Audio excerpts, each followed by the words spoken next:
Feely here in my Terial Art studio. Today I'm going to be demonstrating how to make pod flowers. It is another one of my techniques of making flowers. So far I've developed two. So to begin with, you gather or you base stitch a 1/4 inch from the edge of the pod. I've also, I'll show you here, have done the same for the petals and the ruffle. I'm going to start by pulling the base stitching, and by the way, I use quilt thread. It makes a much stronger thread for pulling, and when you're pulling all the way around a circle like this, you want a stronger thread. In the event that you don't have quilting thread and it seems like it's really tough to gather, spritz it with a little bit of water in a little spray bottle. It'll take it back to a very limp form and make it very easy to gather. That's how I used to make all my flowers before I learned about quilt thread from a friend. So I'm going to just try to take this all the way around. You just want to form a cup so that when you apply it to your pod center, this is the pod center. I say to use cardstock, but I just use cardboard from gift boxes. That works fine. So anyway, you cut that out to size, and you also cut 2 pieces of batting. And I like to adhere the batting to the pod base like this before I layer it in. So I'm just going to put this in side, and the gathering just really helps. I could have gathered a little bit further, but this will be okay for right now, because I'm just going to add a bead of glue all the way around. Make sure I get underneath there where it's starting to curl over.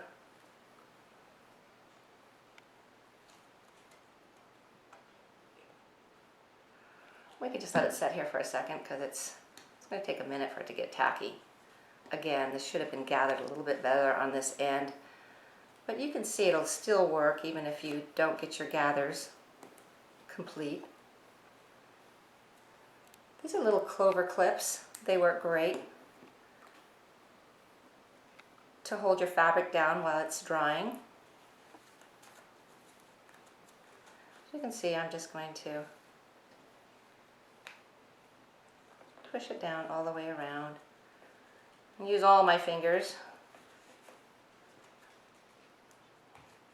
Okay, now it's down enough that I can probably flip it over and just press it down on the counter.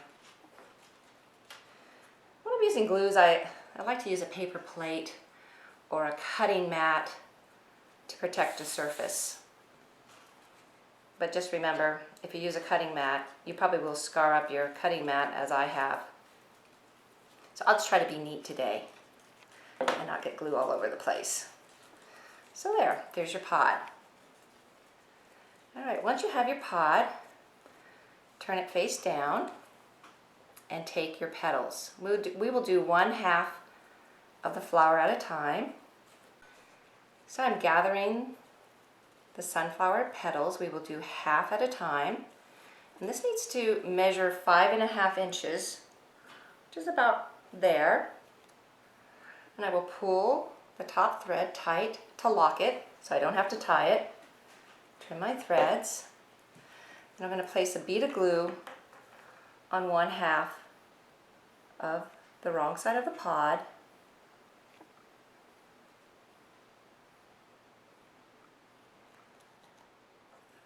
Like that. And then this is one-sided fabric. It's not a batik. So it is important to make sure that you lay the right side of the fabric down, starting at one end and just laying it down to the other. I'm trying to align the bobbin stitches of the petals with the gathering stitches on the pod. It looks about right, but you might want to flip it over just to make sure everything's looking right and that your base stitches aren't up too far and showing on this side. So we'll just press that down a bit. And I'm going to go ahead and lay another bead of glue for the other side right now here, so that it can kind of be drying while I'm gathering the other petals. Again, we'll be gathering those to 5.5 inches.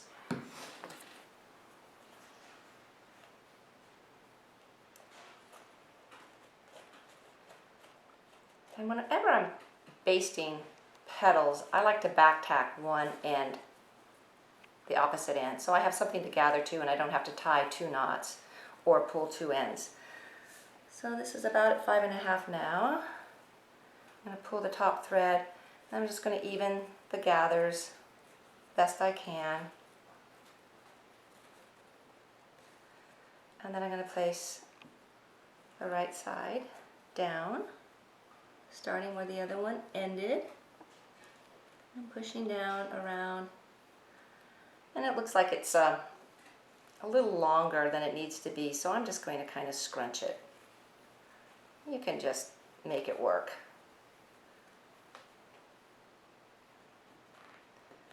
Flower making isn't everything has to be exact all the time. It's just making it look good. So if we flip it over, you can see, even though it's not perfect, it looks great.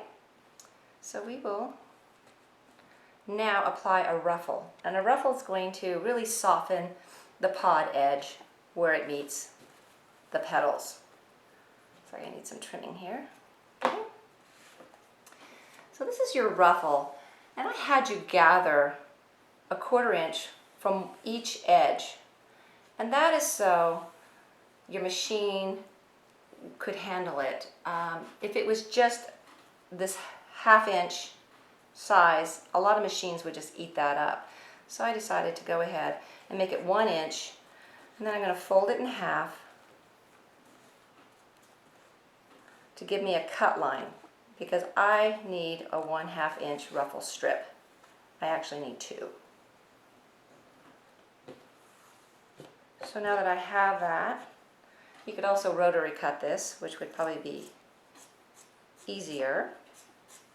But I'm just gonna cut it.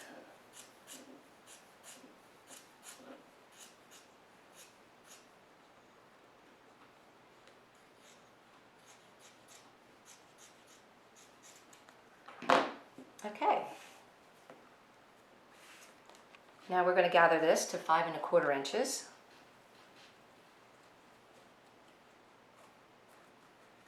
So walk those gathers down. Being careful not to pull too hard. Be gentle. And you can see this is not a batik, and it'll unravel a little bit more than the batiks do. But I would wait to trim any of the threads until after it's all glued down, because I actually like some of the loose threads as another texture. I think it looks good. Okay, we're at about, just a little bit big. There we go. So I'm going to pull the top thread again to lock it. Trim. Now we're going to place a bead of glue just inside the edge here.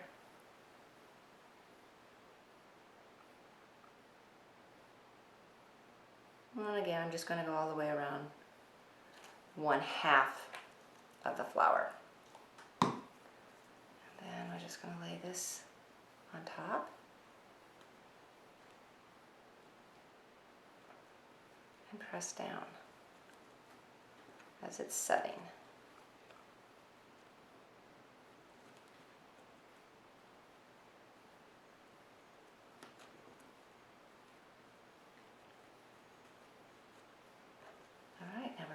side.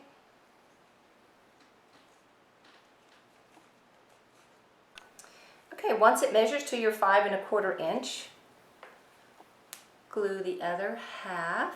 Place a bead of glue along this inner edge of the pod. There you go. And try to tuck the end in just a little bit so that it all looks like it's one piece. And just press down until it's set.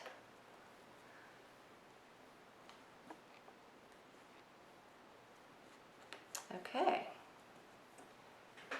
Next we're going to go to adhering this to the sepal, which will attach to the stem. I have already covered the stem with fabric and made my leaf. The sepal will need to be sewn together with a regular stitch so that it creates the sepal. I turn the wrong side out and slide it onto the stem. Fold up the 2 little tabs here and here, and 1 inch from the tip of the wire, place a little bead of glue on each of these tabs.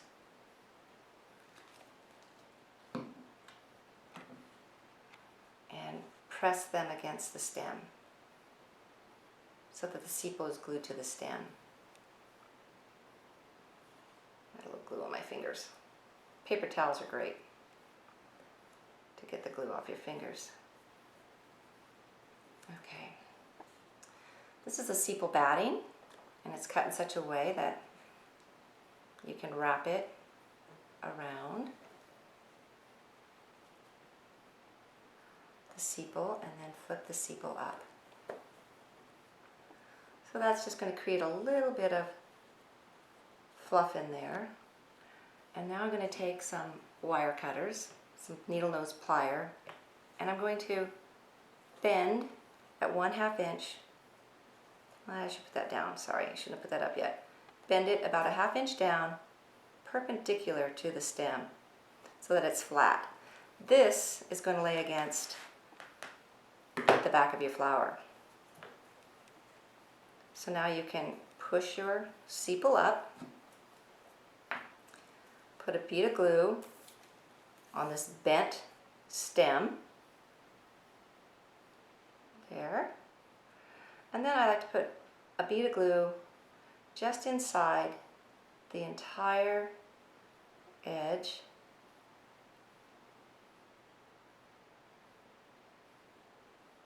of the sepal.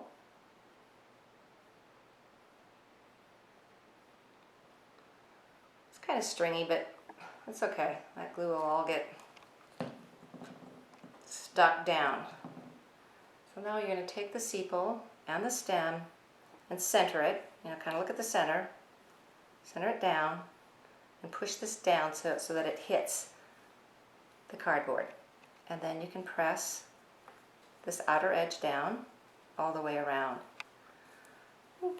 And give it a little bit of time so that it can set as you continue to press around the back of the flower. And all the while, make sure that you're pressing down so that this stem does lock to the back of the flower.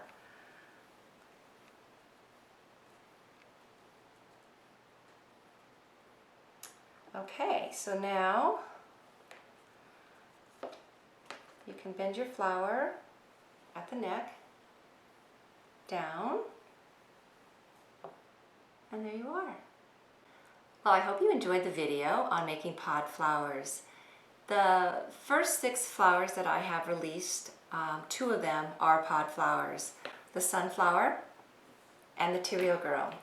The Terial girl is a very fun little character that can either have eyes or not have eyes, but she also has this very wide face, just like the sunflower. So these are both pod flowers, and you will be using the pod technique. So get creative, have some fun, and email me all about what you've been doing.